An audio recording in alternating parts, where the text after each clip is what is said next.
Comment réussir sa cuisine? Eh bien, en écoutant les conseils d'une pro. Si vous avez suivi ma précédente vidéo sur comment penser sa cuisine, vous avez sans doute identifié au moins 7 erreurs sur votre ancienne cuisine à surtout ne pas reproduire dans la future. Si ce n'est pas le cas, je vous invite à aller regarder cette précédente vidéo et à revenir ensuite visionner celle-ci. Je vais vous montrer comment les 7 erreurs ont été complètement supprimées dans cette nouvelle cuisine et c'est juste après ça.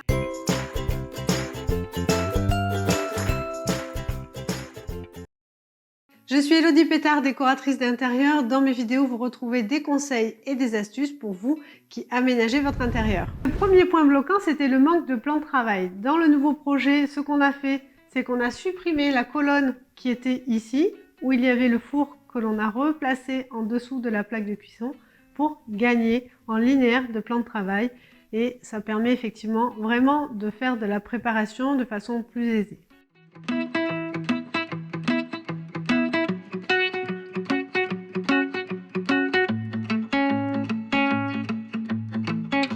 Côté évier, on a décalé l'évier contre le mur pour avoir juste l'égouttoir ici, mais ce qui nous a permis de gagner en longueur de plan de travail de l'autre côté jusqu'à la table de la salle à manger.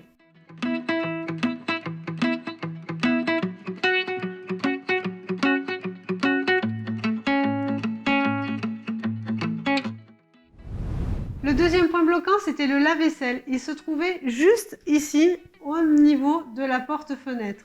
Donc, on a réussi à le décaler de l'autre côté de l'évier sans avoir besoin de refaire les raccordements à l'arrière. On a juste rajouté de la longueur de flexible.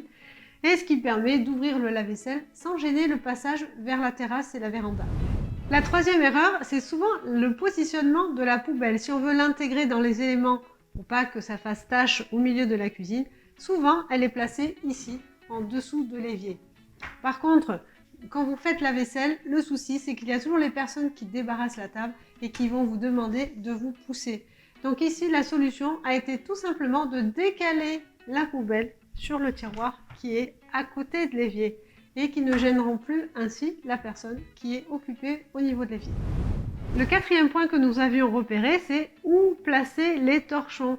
Ils se retrouvent trop souvent accrochés soit au dossier des chaises, soit sur le four. Et ici, on va trouver une solution qui sera de mettre ici une barre de fixation sur laquelle nous pourrons suspendre les torchons. Au niveau décoration, bien sûr, on misera sur des torchons de qualité, jolis. La cinquième erreur que nous avions identifiée, c'est le manque de prise électrique. Et on le retrouve dans beaucoup de cuisines, puisqu'en fait l'électroménager s'est développé, on en a toujours plus. Ici donc on a doublé les prises qui étaient existantes. Ici derrière le grille-pain, effectivement il y a 2 prises parce qu'on place aussi la bouilloire ici. Ici également nous avons doublé la prise électrique pour avoir un robot positionné de façon permanente et avoir une prise toujours libre si on veut brancher un mixeur par exemple.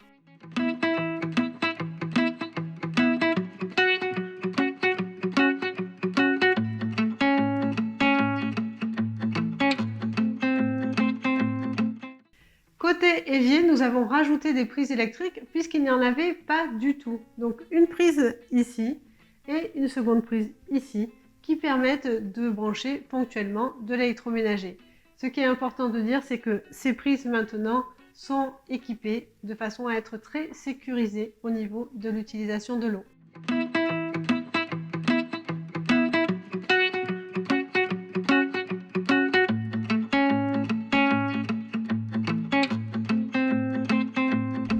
La sixième erreur que j'avais repérée dans l'ancienne cuisine, c'était le manque de lumière au niveau des plans de travail. Ici, la solution a été simple, installer une rampe d'éclairage LED sur toute la longueur du plan de travail. Ainsi, toutes les tâches effectuées sur le plan de travail sont beaucoup plus agréables à faire. Petit détail, mais qui n'en est pas un, le choix de la crédence. Pour avoir encore plus de luminosité dans cette cuisine qui ne reçoit jamais la lumière directement, l'idée a été de poser une crédence qui reflète la lumière de la pièce. Cela rajoute vraiment beaucoup de lumière dans cette cuisine et c'est un détail déco auquel il faut penser. Le dernier point que nous avions identifié dans l'ancienne cuisine, c'était le manque de place pour prendre son petit déjeuner. Effectivement, on est dans une maison où il y a 4 chambres, donc il peut y avoir 6 personnes à demeure dans la maison. Et l'ancienne table de cuisine pouvait accueillir simplement 3 personnes. Ici, en tombant la cloison qui donnait sur le couloir et partiellement celle qui donnait dans le séjour, on a pu ajouter une table qui contient au moins 5 assises pour prendre le petit déjeuner.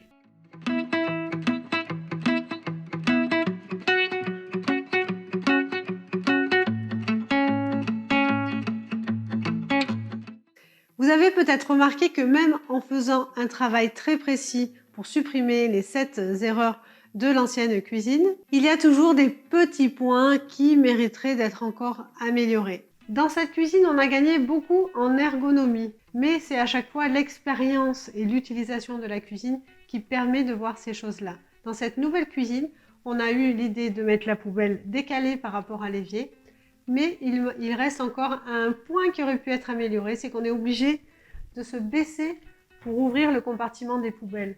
En fait, l'astuce aurait été d'avoir ce même type de meuble, une grande façade et l'ouvrir à ce niveau pour ne pas avoir à se baisser. Ce sera une erreur à corriger sur la prochaine cuisine. Ici, j'en ai repéré 2. C'est la hauteur de la poignée de la poubelle et l'optimisation du triangle qui existe entre le frigo, l'évier et la plaque de cuisson. Ce triangle doit tendre à être le plus petit possible. Ici, la largeur que nous avons entre les 2 plans de travail qui se font face est assez importante, mais il était impossible de la réduire car il aurait fallu changer l'emplacement des évacuations et des arrivées d'eau. Et ici, dans ce projet, ce n'est pas possible puisqu'il n'y a pas de vide sanitaire. Mais dans l'ensemble, on a gagné ergonomie et plaisir à cuisiner et ça, c'est quand même le plus important.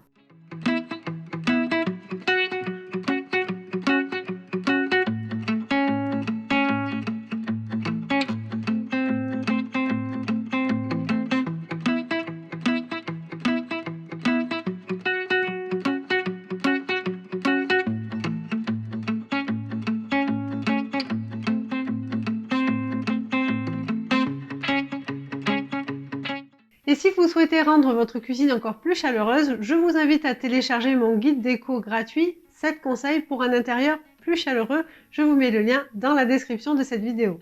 J'espère que cette vidéo vous a plu, que voir un exemple concret réalisé vous permet effectivement vous aussi de vous poser les bonnes questions et de voir la façon dont ça peut être mis en œuvre dans votre future cuisine.